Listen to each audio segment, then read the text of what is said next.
Hi, my name is Ciarán. I'm the technical specialist with Chanel Pharma.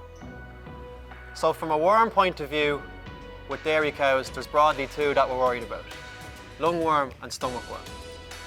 Lungworm causes that deep, hoosey, husky cough that you hear when cows are walking through the collecting yard and in the parlour. The immunity story here is quite complicated. Basically, it fluctuates. And if we hear that cough and we have a reason to suspect there's a lungworm infection, we need to move in quickly. Cattle and cows are not built to deal with a lungworm problem. The stomach worm problem in dairy cows is very different to lungworm. It's a silent problem. So as a calf, our cow would have been in danger from these stomach worms. They would have caused her to scour and to lose condition.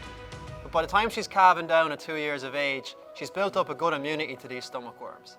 So they don't cause these visible symptoms. But what they can do is pull energy from the immune system. So if we think about it, the cows here behind me are going on to their 8th rotation. So they've grazed this paddock 8 times, and there's now a build-up of larvae from the start of the season that's gone to quite high levels.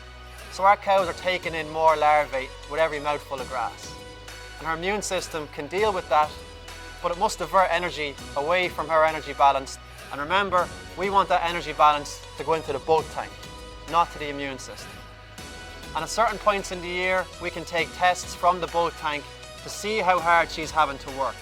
And we know, based on these tests, when it's economical to go in with a pour-on to deal with these stomach worms. So these tests aren't a test of what she's dealing with at the moment. They tell us what she's dealt with in the period up to taking that sample. So ideally, we take multiple samples during the year and graph out how that burden is affecting the herd. So we want a minimum of 3 throughout the season.